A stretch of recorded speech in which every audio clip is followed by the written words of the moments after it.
ٹھیک ہے، جس کو ہم انگلش میں سوٹ سیئر کہتے ہیں، فارچون ٹیلر کہتے ہیں، اور آج کل تو پیشہ بنا ہوا ہے۔ ابھی اس پیشے میں کون کون داخل ہیں لوگ؟ فال، اس کے پاس بہت ساری چیزیں ہوتی ہیں، وہ طوطا اس میں سے پکڑ کے نکال لیتا ہے، تو طوطے کے ذریعے وہ بھی کاہن ہے، یا رمل، جفر، ابجد، یہ تمام جو ہندسوں کے ذریعے بعض کاہنوں کے براہ راست جنات اور شیاطین سے رابطے رہتے تھے۔ شیاطین آسمان اول کے جنات اور شیاطین پر آسمان سے شہاب ثاقب مارے جانے لگے۔ میں آج آپ لوگوں کو بتاؤں کہ شہاب ثاقب ہوتا کیا ہے، اصل میں اس کی حقیقت کیا ہے۔ دیکھیں، کہانت اور رمل ناجائز ہے۔ اب دیکھیں کہانت کی بنیاد کیسی ہے۔ دیکھیں ایک سچ کے ساتھ 100 جھوٹ یہ لوگ کیسے ملاتے ہیں شیاطین۔ کاہنوں کو غیب کی بات، اب دیکھیں اتنا سارا دیکھنے کے بعد میں آپ کو لگے گا کاہنوں کو غیب کی بات اصل معلوم کیسے ہوتی ہیں۔ اللہم صلی علی محمد وعلی آل محمد کما صلیت علی ابراہیم وعلی آل ابراہیم انک حمید مجید، اللہم بارک علی محمد وعلی آل محمد کما بارکت علی ابراہیم وعلی آل ابراہیم انک حمید مجید، رب یسر ولا تعسر وتمم بالخیر وبک نستعین یا فتاح یا فتاح۔ کل ہم نے فال اور بدشگونی کا بیان کیا تھا، اس کے اندر آپ نے دیکھا تھا کہ کون سی چیزیں شرک میں شمار ہو جاتی ہیں، اور کون سی چیزیں جسے ہم شرک جلی ہوتا ہے، شرک خفی ہوتا ہے، کن چیزوں سے ہم نیک فال لے سکتے ہیں، اور کون سی چیزیں بدشگونی ہوتی ہیں جو شرک تک لے کے چلی جاتی ہیں۔ آج ہم کریں گے کاہن کا بیان، کہانت کسے کہتے ہیں، اور کاہن کون ہوتا ہے، جادوگر کون ہوتا ہے، اور کاہن میں اور جادوگر میں کیا فرق ہوتا ہے۔ آج انشاءاللہ ہم حدیث مبارکہ کی روشنی میں سیکھیں گے انشاءاللہ۔ دیکھیں کاہنوں کے بیان میں یہ کتاب الطب والرقیٰ میں ہی آتا ہے باب الکہانت، کہ کہانت فال گوئی کو کہتے ہیں، اور فال گوئی کے پیشے کو بھی کہانت کہا جاتا ہے۔ اس پیشے کو اختیار کرنے والا شخص کاہن ہوتا ہے۔ تو کاہن کون ہوتے ہیں؟ جو یعنی کہ فال گوئی کرتے ہیں یا فال گوئی کے پیشے کو اختیار کرتے ہیں، ان کو بھی کاہن کہا جاتا ہے۔ علامہ طیبی رحمۃ اللہ علیہ فرماتے ہیں کہ کاہن اس شخص کو کہتے ہیں جو آئندہ پیش آنے والے واقعات اور حوادثات کی خبریں دیتا ہو۔ کوئی فیوچر ٹیلنگ سورسز، یہ جو ہوتا ہے سوٹ سیئر جو ہوتا ہے، آگے کی باتیں، فارچون ٹیلرز جو ہوتے ہیں، فیوچر ٹیلرز، ایسٹرولوجرز، نیومرولوجرز، یہ سارے لوگ جو ہوتے ہیں آگے کے، ان کو پیچھے سے کچھ لینا دینا نہیں ہوتا۔ اب بھلے آپ پوچھ لیں ان کو کہ پاسٹ کے بارے میں، یہ بتا بھی نہیں سکتے آپ کو، حالانکہ وہ تو گزرا ہوا ہوتا ہے، وہ تو ان کو زیادہ پتہ ہونا چاہیے۔ وہ آگے کی بات بتانے کے اوپر زیادہ انٹرسٹڈ ہوتے ہیں، پیچھے کی بات کا آپ پوچھ لیں، وہ آدھے باتیں صحیح ہوں گی، آدھی غلط ہوں گی، ان کی آدھے پہ جو بھی ہوتی ہے۔ بہرحال ان کا اگر علم چیک کرنا ہو تو آپ ماضی پوچھ کے دیکھیں، پتہ چل جائے گا۔ ویسے فارچون ٹیلرز جو ہوتے ہیں، یا پھر مستقبل کے بارے میں کوئی چیز معلوم کرنے کی اجازت کس حد تک ہے، وہ امپورٹنٹ ہے، جو ہمیں سیکھنا ہے، جو ہمارے عقیدے سے ریلیٹڈ ہے۔ ہمارے عقیدے میں کمی آ گئی تو ہم کیا پتہ ہم شرک میں داخل ہو گئے، ہم کفر میں داخل ہو گئے، ہمارا ایمان کی جو حدود ہے ہم کب کی اس کو پار کر کے نکل گئے ہیں، اور ہمیں پتہ ہی کوئی نہیں ہے۔ تو یہاں پر علامہ طیبی رحمۃ اللہ علیہ فرماتے ہیں کہ کاہن اس شخص کو کہتے ہیں جو آئندہ پیش آنے والے واقعات اور حوادثات کی خبریں دیتا ہو، اور مستقبل کے علم غیب اور معرفت و اسرار کا دعویٰ کرتا ہو۔ مستقبل کا علم غیب، معرفت، اسرار، جو چھپی ہوئی چیزیں کوئی دعویٰ نہیں کر سکتا، تو پھر بھی جو دعویٰ کرتا ہے وہ کاہن ہے، یعنی نشانات اور امارات اور علامات سے معلوم کر کے مستقبل کے بارے میں جو شخص غیب کی پیشن گوئیاں کرے، ایسے شخص کو عرب کاہن بھی کہتے ہیں، ٹھیک ہے، جس کو ہم انگلش میں سوٹ سیئر کہتے ہیں، فارچون ٹیلر کہتے ہیں، اور آج کل تو پیشہ بنا ہوا ہے۔ اب اس پیشے میں کون کون داخل ہیں، تو یہ بہت غور سے سمجھنے کی کوشش کریں، کیونکہ سب سے اہم چیز ہمارا ایمان ہے، جس کو ہم نے پکڑ کے رکھنا ہے مضبوطی کے ساتھ میں۔ اور جیسے جیسے ہم آخری زمانے کی طرف بڑھ رہے ہیں، یہ دجل کا دور ہے، دجل دھوکہ ہوتا ہے۔ تو ستاروں کے احوال کو دیکھ کر جو بولتا ہے، جو نجومی جو ہوتا ہے، یعنی ایسٹرولوجر جو ستاروں کے حالات کو دیکھ کر کوئی چیز بولتا ہے وہ نجومی ہے، تو یہ وہ بھی کاہن ہے۔ اور ہاتھ دیکھ کر فال نکالنے والے پامسٹ، ہاتھ کی لکیریں دیکھ کے کہنے والا، بھائی تمہاری شادی اب ہوگی، تمہارے 4 بچے ہوں گے، تمہاری اتنی لمبی زندگی ہے، تمہاری زندگی میں تو بڑے پریشان، بہت شوق ہے لوگوں کو، تھا پہلے، اب تو شعور آ گیا تو نہیں۔ آج کل بھی بہت سارے لوگ ہوتے ہیں اپنا ہاتھ دکھاتے ہیں، بھائی مجھے دیکھ کے بتا دینا میری شادی کب ہوگی، یا پھر میرا کامیابی ہے یا نہیں ہے، پتہ نہیں کیا۔ وہ کہتے ہیں ہاتھ کی لکیریں بدلتی رہتی ہیں، یہ بھی ایک عجیب بات ہے پامسٹ کے پاس میں، ہاتھ کی لکیریں بدلتی، اس کے اوپر تو پورا کیلکولیشن ہوتا ہے باقاعدگی کے ساتھ میں، اور سارا لائنز ہوتے ہیں، یہ لائن اس کی، یہ لائن اس کی، یہ لائن جھگڑے کی، یہ لائن زندگی کی، یہ لائن رزق کی، اور پتہ نہیں جس کے ہاتھ میں ایسے ہوگا تو اس کا رزق زیادہ ہوگا، پتہ نہیں یہ ہوگا، سب چیزیں وہ کیٹیگری ہوتی ہیں کاہن میں آتے ہیں، ہاتھ دیکھ کر فال نکالنے والے، اور تیسرا ہے طوطے کے ذریعے سے، آپ کو پتہ ہے طوطا فال نکالتے ہیں لوگ، فال اس کے پاس بہت ساری چیزیں ہوتی ہیں، وہ طوطا اس میں سے پکڑ کے نکال لیتا ہے، تو طوطے کے ذریعے سے وہ بھی کاہن ہے، یا رمل، جفر، ابجد، یہ تمام جو ہندسوں کے ذریعے سے، دیکھیے رمل جو ہوتا ہے وہ مٹی کے اندر، علم رمل کیا ہوتا ہے، اس زمانے میں عربs کے پاس میں ایک علم خاص تھا، وہ کیا کرتے تھے، ریت کے اوپر ہند سے ڈاٹس اینڈ لائنز ڈالتے تھے، زائچہ ڈالنا جسے کہتے ہیں، ٹھیک ہے، وہ ڈال کے اب اس کو بڑا غور سے دیکھتے تھے، اس کو بڑا غور سے اسٹڈی کرتے تھے، اور پھر اس کے اوپر وہ فیوچر ٹیلنگ کرتے تھے، مطلب پیشن گوئیاں دیتے تھے آگے کے بارے میں، ٹھیک ہے، اور علم جفر بھی ایسے ہی ہوتا ہے، وہ بھی لائنز کے بارے میں، ڈاٹس اینڈ لائنز آپ ڈال کے کرتے ہیں، اور علم ابجد جو ہوتا ہے وہ نمبرز کے ساتھ میں کیلکولیشن ہوتا ہے، نیومرولوجی جو ہم کہتے ہیں نارملی، یہ اب دیکھیں یہ جو چھوٹے سے مجھے امیج ملا ہے میں وہ بتا رہی ہوں کہ اس کے اندر بھی ہوتا ہے، اس کے اندر وہ بہت ڈیپ اسٹڈی کرتے ہیں، ان کے پاس کیلکولیشنز ہوتے ہیں، یہ ساری سائنسز ہے، لیکن کیا ہر سائنس ہمیں دین سے دور کرنے والی سائنس کے اوپر ہم عمل کر سکتے ہیں کیا؟ ایسٹرولوجی سائنس ہے، نیومرولوجی سائنس ہے، سائنس آف رمل، یہ بھی سائنس آف جفر، یہ ساری چیزیں ہیں، لیکن یہ سب کہانت میں آ جاتے ہیں، اور کہانت کا کیا حکم ہے ہم انشاءاللہ آج دیکھیں گے، میں آپ کو بتاؤں گی۔ مستقبل کی خبریں دینے والے لوگ سب کے سب کہانت کے اس پیشے میں داخل ہیں۔ حضور اکرم صلی اللہ علیہ وسلم کی ولادت اور بعثت سے پہلے عرب معاشرے میں کہانت کا بہت زیادہ چرچا تھا، یہاں تک کہ عدالتی فیصلے اور بڑے بڑے جھگڑے کاہنوں کے ذریعے نپٹائے جاتے تھے۔ اب آج کل بھی ہوتا ہے، عامل کے پاس جاتے ہیں، کوئی چیز کھو جاتی ہے، وہ عامل پتہ نہیں کیا کیا کر کے کہتے ہیں بھائی آپ کو 5 دن میں مل جائے گی، 3 دن میں مل جائے گی، فلاں جگہ رکھیے، یہ جگہ رکھیے، وہ جو بھی ہوتا ہے، آپ گئے اور آگے کی فیوچر کی بات پوچھ کے آئے اس کے پاس سے۔ اب دیکھیں بنو زہرہ کی ایک کاہنہ عورت نے جب حضور اکرم صلی اللہ علیہ وسلم کی والدہ محترمہ حضرت آمنہ رضی اللہ عنہا کو دیکھا تو کہا یہ عورت یا خود نذیرہ ہوگی یا اس کے بطن سے نذیر پیدا ہوں گے۔ بنو زہرہ کی اسی کاہنہ عورت نے جو عبداللہ رضی اللہ عنہ ان کے جو حضرت وسلم کے والد تھے ان کے ذبح کے بدلے میں 100 اونٹ مقرر کیے تھے، یہ واقعہ بہت لمبا ہے، میں انشاءاللہ پھر آپ لوگوں کو بتاؤں گی عبداللہ رضی اللہ عنہ کے بارے میں، انہوں نے جو منت مانی تھی، پھر 100 اونٹ کے 100 تیر نکالے، ایک وہ طریقہ تھا ان کا، میں بتاؤں گی آپ لوگوں کو بعد میں واقعہ۔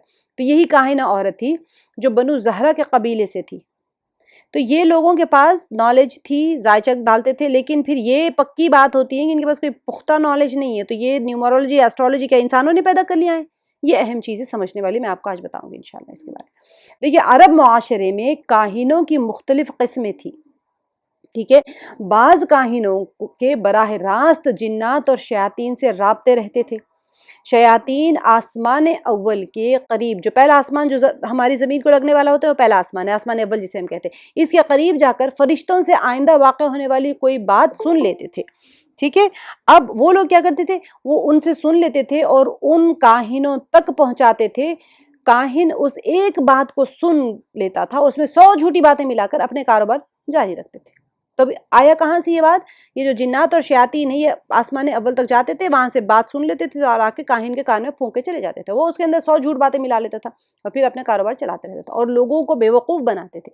نبی پاک صلی اللہ علیہ وسلم کی بعثت کے بعد میں یہ سلسلہ ختم ہو گیا، عرب کے زمانے میں یہ سارا چلتا رہتا تھا، اور جنات اور شیاطین پر آسمان سے شہاب ثاقب مارے جانے لگے۔ میں آج آپ لوگوں کو بتاؤں کہ شہاب ثاقب ہوتا کیا ہے، اصل میں اس کی حقیقت کیا ہے، اور شہاب ثاقب مارے جانے کا سلسلہ شروع ہو گیا وہاں سے، اب ستارے پھینک کے ان کو مارا جاتا تھا۔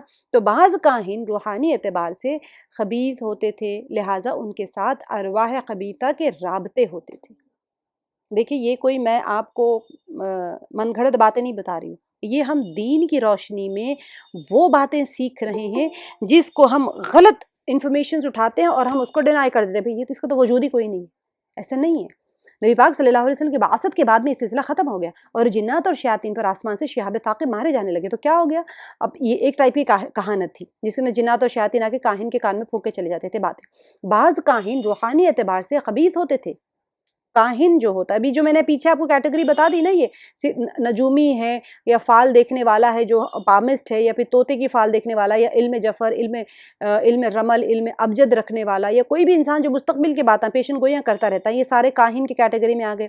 اب یہ تو ایک تو یہ ہے کہ ان کو شیاطین آ کے بتاتے تھے، دوسرا وہ ہے کہ یہ جو کاہن ہوتے تھے یہ روحانی اعتبار سے خبیث ہوتے تھے، لہٰذا ان کے ساتھ ارواح خبیثہ کے رابطے ہوتے تھے، اور یہ کاہن ان ارواح خبیثہ سے فائدہ حاصل کر کے مخلوق خدا کو گمراہ کرتے رہتے تھے۔ یہ کیٹیگری ہو گئی کاہن کی۔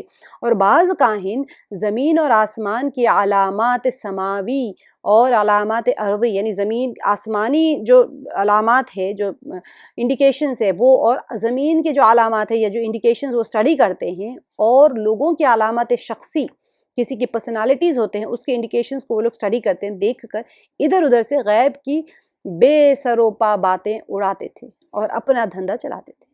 اسلام نے ان تمام حیلوں اور ٹوٹکوں کو حرام قرار دیا ہے اور اس سے حاصل شدہ کمائی کو حرام کر دیا ہے، لہٰذا کاہن کا یہ عمل حرام ہے۔ ٹھیک ہے، تو کاہن کا یہ عمل حرام ہے، اور اس کو کچھ شیرینی یا کچھ بھی دے دینا، آپ پیسے بھی دے رہے ہیں، سب حرام ہے۔ پتہ کر لیا کسی سے، فیوچر کے بارے میں پتہ کر لیا، حالات کے بارے میں پتہ کر لیا، یہ بہت زیادہ لوگوں نے چھوڑ دیا، کر بھی رہے ہیں۔ جو چھوڑ دیے الحمدللہ، جو نہیں کرتے تھے ثم الحمدللہ، جو ابھی بھی مبتلا ہیں ان کو بچنا چاہیے، توبہ کرنا چاہیے۔ دیکھیں، کہانت اور رمل ناجائز ہے۔ حدیث مبارکہ کی روشنی میں دیکھ لیتے ہیں کہ حضرت معاویہ رمل، میں نے آپ کو بتایا علم رمل، اب آپ دیکھ لیجیے آج کیا چیز ہے علم رمل، ذائچے ڈالتے تھے، ابھی جو مجھے تو ایک ٹیبل ملا تھا، بلکہ آپ دیکھ لیں نیٹ کے اوپر جا کے، رمل، علم جفر، یا پھر آپ علم ابجد، علم نجوم، ساری کتابیں موجود ہیں آپ کو، ساری کتابیں۔ یہ کہاں سے آئی ہیں کتابیں، کیسے ان کا وجود آیا ہے، کون پڑھتے ہیں، انفارمیشن کہاں سے لاتے ہیں، اس کے بارے میں کیوں منع کیا گیا ہے، آج ہم دیکھتے ہیں، آپ کو آئیڈیا ہو جائے گا۔ حضرت معاویہ رضی اللہ عنہ حضرت معاویہ ابن حکم رضی اللہ عنہ کہتے ہیں کہ میں نے عرض کیا یا رسول اللہ صلی اللہ علیہ وسلم، ایسی کتنی ہی چیزیں ہیں جن کو ہم زمانے جاہلیت میں کیا کرتے تھے، ان میں سے ایک تو یہ ہے کہ ہم کاہنوں کے پاس جاتے تھے اور ان سے غیب کی باتیں پوچھا کرتے تھے۔ آپ صلی اللہ علیہ وسلم نے فرمایا کہ تم کاہنوں کے پاس نہ جایا کرو۔ حضرت معاویہ رضی اللہ عنہ کہتے ہیں کہ میں نے عرض کیا، ایک چیز یہ بھی ہے کہ ہم شگن بد لیا کرتے تھے، کل ہم نے پڑھ لیا شگن بد کے بارے میں۔ آپ صلی اللہ علیہ وسلم نے فرمایا کہ یہ ایک ایسی چیز ہے جس کا تم میں سے کوئی اپنے دل میں منحوس کر سکتا ہے، لیکن یہ تم کو کسی کام سے نہ روکے۔ دل میں تو کوئی بدشگونی آ جائے لیکن کام سے نہ روکے، کل جو ہم نے ڈیٹیل میں پڑھ لیا تھا اس کا، کہ آپ کو کوئی کام سے منحوس سمجھ کے آپ کام سے نہیں رکے، آپ اپنا سفر کریں، آپ اپنا تجارت کریں، جو کرنا ہے کریں، بدشگونی کی وجہ سے کام کو نہ روک دیں۔ دل میں آ گئی ہے منحوس بات، دل میں کوئی خیال آ گیا تو دل کے خیال کو رد کر دیں، لیکن کام کو نہ روکیں یہ سوچ کے کہ اس سے مجھے نقصان ہو جائے گا۔ نقصان نفع اللہ کی طرف سے ہے۔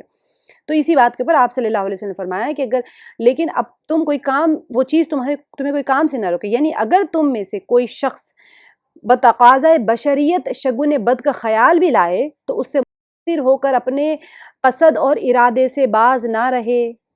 کوئی کام سے رک گیا، مطلب یہ کہ آپ نے بدشگونی کو اعتقاد بنا لیا اور یہ مان لیا کہ بدشگونی سے کام نہیں ہوتا ہے، اللہ تعالیٰ شرک ہو گیا وہ، کہ اللہ سے ہونے کے بجائے آپ نے کسی چیز کے ساتھ اس کو کام کو جوڑ لیا اور آپ نے شرک کر دیا، کیونکہ بدشگونی وہم سے زیادہ کوئی حقیقت نہیں رکھتی۔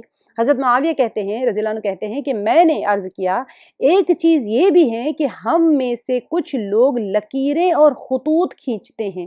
آپ صلی اللہ علیہ وسلم نے فرمایا کہ انبیاء میں ایک نبی گزرے ہیں جو لکیریں اور خطوط کھینچا کرتے تھے، اور لہٰذا جس شخص کا خط ان کے موافق ہو وہ مباح ہوگا۔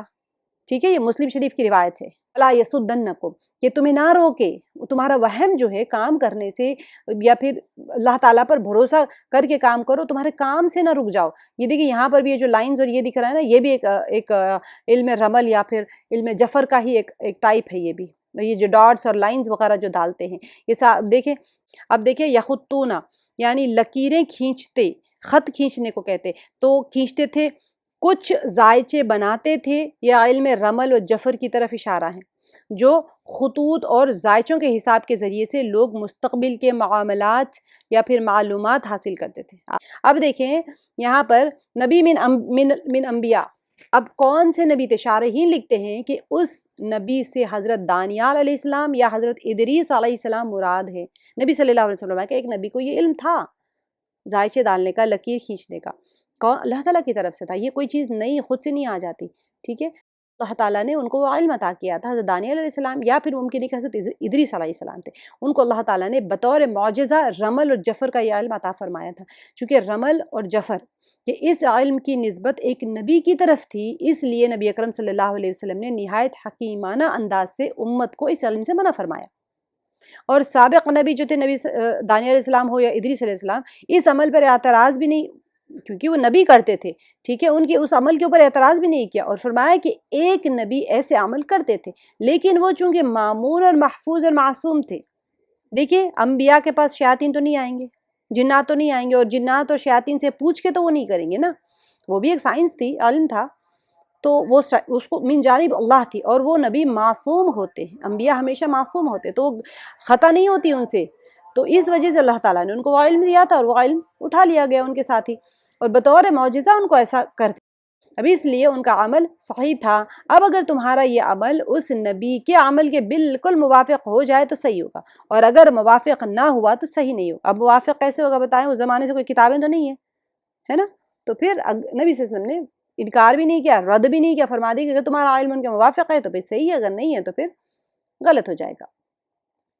اب یہاں پر اب تم خود فیصلہ کر لو کہ جب تم کو معلوم بھی نہیں کہ تمہارا عمل اس نبی کے عمل کے موافق ہیں یا نہیں، تم اگر یہ فیصلہ نہیں کر سکتے تو پھر اس عمل کی کوئی حیثیت نہیں ہے، لہٰذا تم اس سے اجتناب کرو، کیونکہ یہ علم اب دنیا سے اٹھ گیا ہے۔ اس طرح سے حکیمانہ جواب سے نبی پاک صلی اللہ علیہ وسلم نے اس عمل کو منع بھی فرمایا، اور کسی نبی پر اعتراض بھی نہیں کیا، کیونکہ جب عمل اٹھ جاتا ہے تو اس زمانے میں ادریس علیہ السلام اور دانیال علیہ السلام کے زمانے بھی شیاطین اور جنات تھے، تو انہوں نے شاید کچھ سیکھ لیا ہوگا آدھا بیدہ علم، اور وہ آدھا بیدہ علم ان لوگوں کو سکھا دیا، لیکن اب جو شیاطین کے ذریعے سے سکھایا ہوا علم ہوگا یا جنات کے ذریعے سکھایا ہوا ہے، اس کے اندر شر ضرور شامل ہوتا ہے۔ اب دیکھیں کہانت کی بنیاد کیسی ہے، ٹھیک ہے؟ اب یہاں پر حضرت عائشہ صدیقہ رضی اللہ عنہ سے روایت ہے کہ لوگوں نے نبی کریم صلی اللہ علیہ وسلم سے کاہنوں کے بارے میں پوچھا، تو رسول اللہ صلی اللہ علیہ وسلم نے ان سے فرمایا وہ کچھ نہیں ہیں، یعنی وہ جن باتوں کا دعویٰ کرتے ہیں وہ بے بنیاد ہوتی ہیں، اس لیے ان کی بتائی ہوئی باتوں پر اعتماد بھروسہ مت کرو، چاہے ایسٹرالوجر بتائے، چاہے ذائچے ڈالنے والے نیومرولوجسٹ کچھ بھی کہہ لیں، بھئی تمہارا 1 سال میں بزنس چل جائے گا، فلاں ہو جائے گا، تمہاری بہو نے جادو کروا دیا، وہ تو ایسے کیسے پتا بھئی کسی کو؟ نہ ماضی کا کہہ سکتے، نہ حال کا، نہ مستقبل کا، تو یہ سارے فساد ہیں جو اللہ کے حکم ہے کہ رشتوں کو جوڑے رکھو۔ شیاطین ایسی باتیں کہہ دیتے کہ رشتے ٹوٹ جاتے، وہاں پر ہم گنہگار ہوتے، شیاطین تھوڑی گنہگار ہوں گے، ہم گنہگار ہوتے ہیں۔ تو نبی پاک صلی اللہ علیہ وسلم نے فرما دیا کہ دیکھو یہ آپ صلی اللہ علیہ وسلم نے صاف اعتماد اور بھروسہ مت کرو ان کے پر۔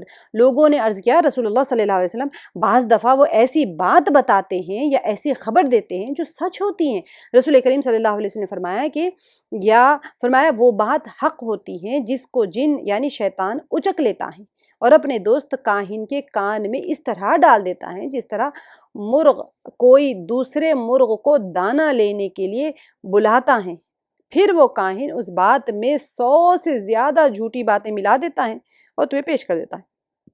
متفقون علیہ، یعنی مسلم اور بخاری شریف دونوں میں یہ حدیث ہے، صحیح حدیث ہے، متفقون علیہ اس کے اندر۔ اب دیکھیں یکون حقاً، یعنی کبھی کبھی ان کاہنوں کی بتائی ہوئی بات صحیح ثابت ہوتی ہے، اس کی کیا وجہ ہے؟ دیکھیں یہاں پر یخطفھا، حضور اکرم صلی اللہ علیہ وسلم حضرت عائشہ رضی اللہ عنہ کو بتا دیا کہ کاہنوں کی ایک آدھ بات جو صحیح ثابت ہوتی ہے اس کی اصل حقیقت یہ ہے کہ آسمانوں میں اللہ تعالیٰ کا ایک حکم آ جاتا ہے، آسمان کے نیچے بادلوں میں فرشتے آپس میں اس حکم سے متعلق گفتگو کرتے ہیں۔ اب جنات میں سے سرکش قسم کے جو شیاطین آسمان کے نیچے بادلوں میں چھپا کر جاتے ہیں اور فرشتوں سے ایک آدھ بات سن کر اچک لیتے ہیں اور زمین پر لے آتے ہیں۔ یہ پروسیجر ہے، ان کو نالج کہاں سے، ان کو باتیں کہاں سے پتہ چل رہے؟ جنات کے پاس علم غیب نہیں ہوتا، کسی کے پاس بھی نہیں علم غیب، کوئی خبر دے ہی نہیں سکتا کوئی کل کے دن۔ جب اللہ تعالیٰ نے کوئی حکم جاری کر دیا تو پھر یہ لوگ وہاں پر بادلوں میں چھپ چھپا کے جا کے سنتے اور پھر فرشتوں سے سن کے، وہ جو فرشتے باتیں کرتے ہیں آپس میں، وہ سن کے آ کے وہ باتیں کاہن کے کان میں بول دیتے ہیں، کاہن اس میں 100 باتیں ملا کے کچھ اور بتا دیتا ہے۔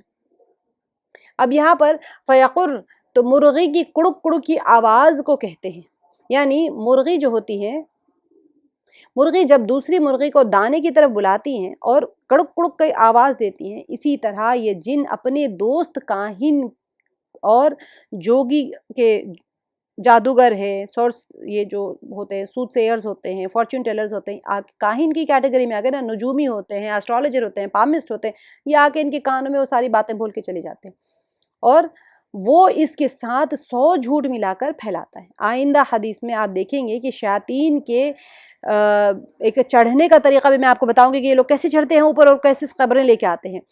اب جو بزدل جو شیطان ہوتا ہے نا، بزدل شیطان سب سے نیچے زمین پر رہتا ہے اور اس کے کاندھوں پر دوسرا کھڑا ہوتا ہے، اس طرح سب سے بہادر بالکل اوپر آسمان کے قریب بادلوں میں پہنچ جاتا ہے، ایک کے اوپر ایک کھڑے ہو کے یہ بڑا ایک ٹاور کی طرح بنا لیتے اور بادل کی طرف سب سے بہادر جو ہوتا ہے وہ اوپر کی طرف چلا جاتا ہے۔ اب اس کے بعد میں کیا ہو جاتا ہے، ان پر شہاب الثاقب مارا جاتا ہے، اگر کسی پر لگا تو وہ مر جاتا ہے یا پاگل ہو جاتا ہے، مگر ان سب کی کوشش یہ ہوتی ہے کہ سنی ہوئی بات ضمیر تک آ جائے اور ان کی گمراہی کی ایک مہم جاری ہو جائے۔ آپ سمجھ رہے ہیں اس چیز کو کہ جنات اور شیاطین کا اصل مقصد کیا ہے؟ آپ کو لا کے یا کاہن کو لا کے خبریں دینا نہیں ہے، وہ گمراہ کرنا چاہتے ہیں، ہر وہ طریقے سے وہ گمراہ کرنا چاہتے ہیں جس سے کہ انسان اپنے ایمان سے ہٹ جائے۔ اصل جو ہمارا ہے نا وہ ہو رہا ہے ایمان کے ساتھ، تو سب سے جو محفوظ چیز ہوتی ہے نا اس کو سب سے اہم جگہ چھپا کے رکھا جاتا ہے۔ کیوں؟ کیونکہ بہت امپورٹنٹ ہے وہ ایمان، تو ہمارا آخرت کا سب سے بڑا سرمایہ ہے۔ ایمان نکل گیا ہاتھ سے تو پھر کیا بچا ہمارے ہاتھ میں؟ اور شیطان چاہتا ہے کہ اس کا ایمان اچک لے، کسی طریقے سے اس کو ہم ایسے عمل میں مبتلا کر دیں کہ اس کا ایمان اس سے ہاتھ سے نکل جائے۔ دیکھیں ایک سچ کے ساتھ 100 جھوٹ یہ لوگ کیسے ملاتے ہیں شیاطین۔ حضرت عائشہ صدیقہ رضی اللہ عنہا کہتی ہیں کہ میں نے رسول اللہ کریم صلی اللہ علیہ وسلم کو یہ فرماتے ہوئے سنا کہ فرشتوں کی کوئی جماعت جب آنان یعنی ابر میں اترتی ہیں اور آپس میں ان باتوں اور ان امور کا تذکرہ کرتی ہیں جو آسمان میں مقرر ہوئے ہیں اور دنیا میں وہ پیش آنے والے ہیں۔ اللہ تعالیٰ نے فرما دیا وہاں پر بات ہو گئی، تو وہ دنیا میں پیش آنے والے واقعات جو ہوتے ہیں تو شیاطین کیا کرتے ہیں، شیاطین چوری چھپے ان کی باتوں کو سننے کے لیے کان لگائے رکھتے ہیں، اور جب وہ کوئی بات سن لیتے ہیں تو پھر اس کو کاہنوں کے پاس پہنچا دیتے ہیں، اور وہ شیاطین سے سنی ہوئی اس بات میں اپنی طرف سے 100 جھوٹ ملا دیتے ہیں۔ بخاری شریف کی حدیث ہے، رواہ البخاری۔ تو یہ اصل کام ہوتا ہے شیاطین کا۔ کہاں سے لائے یہ لوگ خبریں؟ یہ کچھ اپنے سے بنا کے نہیں لاتے، یا ان کو آگے کی خبروں کا کچھ پتہ نہیں ہوتا، وہاں پر بیٹھ کے سنتے ہیں کوئی بات فرشتوں کے درمیان میں ہو رہی، اسی کو بات پہنچا دیتے ہیں لا کے۔ اب دیکھیں یہ تو کاہن میں ساری کیٹیگری کے لوگ آ گئے، خاص نجومیوں کے پاس جانے سے کیا نحوست ہوتی ہے یہ دیکھ لیجئے۔ نجومی جو وہ ایسٹرولوجر جو ہوتا ہے، نجومیوں کے پاس جانے والے کی 40 دن کی نمازیں مردود ہیں، اور حضرت حفصہ رضی اللہ عنہ کہتی ہیں کہ رسول کریم صلی اللہ علیہ وسلم نے فرمایا کہ جو شخص کاہن یا نجومی کے پاس جائے اور اس سے کچھ پوچھے یعنی غیب کی باتیں دریافت کرے تو اس کی 40 دن رات کی نمازیں قبول نہیں کی جاتی۔ رواہ مسلم، ٹھیک ہے، مسلم شریف کی حدیث مبارکہ ہے۔ تو دیکھیے صلاۃ یہاں پر جو عبارت میں آیا ہے کہ لم تقبل لہ صلاۃ الاربعین لیلۃ، ٹھیک ہے، اب اس سے دیکھا جائے گا کہ 40 لیلۃ سے کیا مراد ہے، یعنی دن رات کی فرض نمازیں قبول نہیں ہوگی یا تہجد کی نماز قبول نہیں ہوگی، یا پھر سزا اس شخص کی ہے جس نے یہ ایک سزا ہوتی ہے اس شخص کی جس نے نجومی کی تصدیق کی۔ یہ کتنی بڑی محرومی کی بات ہے کہ انسان اپنی اہم عبادت نماز سے محروم ہوتا جا رہا ہے، اور یہ جرم کتنا سخت ہے کہ 40 دن تک اس کا اثر باقی رہتا ہے، حالانکہ نجومی کے پاس کوئی یقینی علم نہیں ہوتا بلکہ سب دھوکہ ہے۔ کسی نے کچھ کہہ دیا، پامسٹ کاہن ہو یا نجومی ہو، پامسٹ ہو ایسٹرولوجر ہو، ابجد کا علم نکالتے ہیں، کیلکولیشن آف نمبرز، سارے لیٹرز جو ہوتے ہیں نا، یہ جو الف با جو ہمارا حروف تہجی ہوتا ہے اس کو نمبرنگ کی جاتی ہے، 1 2 3 4 10 20 30 ایسے نمبرز ہوتے ہیں، 500 1000 ایسے. پھر آپ کا نام جو ہوتا ہے وہ نام لکھ کے اس کے ساتھ وہ لیٹر کے ساتھ نمبر الاٹڈ ہوتا ہے، وہ نمبرز لکھے جاتے ہیں، پھر اس کو کیلکولیٹ کرتے ہیں، ٹوٹل نکالتے ہیں، سارا کچھ کر کے پھر کسی اور کے چیز کے ساتھ میں اس کو دونوں کو ٹالی کیا جاتا ہے. پھر وہ ایک پوری کی پوری سائنس ہے، وہ ایک سائنس آف نیومرولوجی. تو اس کو پورا اسٹڈی کر کے پھر وہ آپ کے اوپر کچھ ایک کہتے ہیں ہاں بھائی ٹھیک ہے یہ کام آپ کر لیں، یہ کام آپ کے لیے ہو جائے گا، یہ اچھا ہے یہ برا ہے. تو یہ چیز آپ نے یقین کر لیا، آپ کسی کے پاس گئے نیومرولوجسٹ کے پاس میں، اس نے کچھ آپ کو بتا دیا، آپ نے اس کو مان لیا. آج بھی کئی ایسے لوگ ہیں جو ایسٹرولوجر کو اپنے ساتھ اپوائنٹ کر کے رکھے ہوئے ہوتے ہیں، کوئی بڑا پروجیکٹ لینا ہو، کہیں جانا ہو، سفر کرنا ہو، کچھ بھی. مسلمانوں کی بات نہیں کر رہی ہوں میں، ویسے مسلمانوں میں بہت اللہ تعالیٰ نے حفاظت کی ہوئی ہے، لیکن ہے بہت سارے لوگ مسلمانوں میں بھی جو اپنا ہر کام بغیر مشورے کے نہیں کرتے، ایسٹرولوجسٹ کو پوچھ کے ہی کرتے ہیں. اللہ سبحانہ تعالیٰ ہماری محافظت فرمائے، ہمارے ایمان کی محافظت فرمائے. اگر تصدیق کر لی ایک بات کی تو 40 دن کے نمازیں اس کے وہ ختم ہو گئی. اب دیکھیں ستاروں کو بارش کا سبب قرار دینا کفر ہے. یہ کیسے ہوتا تھا دیکھیں حدیث مبارکہ میں. اور حضرت زید ابن خالد جوہنی کہتے ہیں رضی اللہ عنہ کہتے ہیں کہ رسول کریم صلی اللہ علیہ وسلم نے مقام حدیبیہ میں ہمیں صبح کی نماز پڑھی، ٹھیک ہے، صبح کی نماز پڑھائی جبکہ رات میں بارش ہو چکی تھی. جب آپ صلی اللہ علیہ وسلم نماز سے فارغ ہوئے تو ہماری طرف متوجہ ہوئے اور فرمایا کہ تم جانتے ہو تمہارے پروردگار نے اس وقت کیا فرمایا ہے؟ صحابہ رضی اللہ عنہم نے عرض کیا کہ اللہ اور اس کے رسول صلی اللہ علیہ وسلم بہتر جانتے. نبی پاک صلی اللہ علیہ وسلم نے فرمایا کہ اللہ تعالیٰ نے فرمایا ہے کہ میرے بندوں نے آج اس حال میں صبح کی ہے کہ بعض تو مجھ پر ایمان لائے اور بعض نے کفر کیا. اللہ اکبر کبیرہ. چنانچہ جس شخص نے یہ کہا کہ ہم پر اللہ تعالیٰ کے فضل اور اس کی رحمت سے بارش ہوئی ہے تو وہ مجھ پر ایمان لایا اور ستاروں کے ساتھ کفر کیا، یعنی ستاروں کے اثر کے منکر ہو گئے. یہ نہیں کہا کہ ستاروں سے کہا کہ اللہ یہ نہیں کہ اللہ تعالیٰ کے فضل اور اس کی رحمت سے بارش ہوئی. اور جس شخص نے کہا کہ فلاں ستارے کے طلوع ہونے اور فلاں ستارے کے غروب ہونے کی وجہ سے ہم پر بارش ہوئی ہے تو پھر اس نے میرے ساتھ کفر کیا اور ستاروں پر ایمان لایا. یہ بھی بخاری اور مسلم شریف کے متفق علیہ حدیث ہے، دونوں صحیح کتابوں میں روایت ہے اس کی. تو کیسے مانیں گے کہ اگر کوئی شخص بارش برسانے میں کسی ستارے مثلاً سہیل، ہم نے کل بھی پڑھ لیا تھا، سہیل یا گب کو مؤثر حقیقی سمجھتا ہے، تو وہ لوگ کہتے ہیں، میں نے کل بتایا تھا آپ لوگوں کو، برجوں میں ایک ستارہ دوسرے برج 12 برج مانتے ہیں. یہ ستارے برجوں میں جب داخل ہو جاتے ہیں تو پھر وہ جب اس طرح سے ٹریول کرتے ہیں تو بارش ہو جاتی ہے. ان کے پاس تھا کہ جب ستارہ اس برج میں آتا ہے تو بارش ہوتی ہے، تو پھر وہ کہتے تھے کہ بارش گب کی وجہ سے ہو گیا، سہیل کی وجہ سے ہو گیا، سہیل یا بارش ہے. تو ان کے عربس کے اندر یہ تھا، کہانت کے اوپر اتنا یقین تھا. اس کے بعد دیکھیں کیسے توبہ کی، سب چیزوں سے وہ نکل گئے. تو یہ مؤثر حقیقی اگر سمجھتا ہے تو پھر یہ شخص کافر ہو جاتا ہے. اور اگر ان کا عقیدہ یہ ہے کہ بارش فقط اللہ تعالیٰ برساتا ہے، یہ ستارے ظاہری اسباب ہیں، تو یہ کفر نہیں ہے، مگر یہ عقیدہ رکھنا بھی مکروہ ہے. دیکھیں ہم اپنے آپ کو ٹالی کرتے چلے جائیں ہر چیز میں، ہم کہہ رہے ہیں اللہ کی طرف سے ہو رہا ہے لیکن یہ ظاہری اسباب ہے، تب بھی یہ مکروہ ہے. کوئی بھی چیز کے بارے میں عقیدہ ایسا رکھنا مکروہ ہے. تو ہر چیز من جانب اللہ، بارش ہو، بارش کا نظام ہو، کوئی چیز کا بھی نظام ہو، سب اللہ کی طرف سے ہے. ٹھیک ہے، آگے دیکھیں ستاروں کو بارش کا سبب قرار دینا کفر ہے.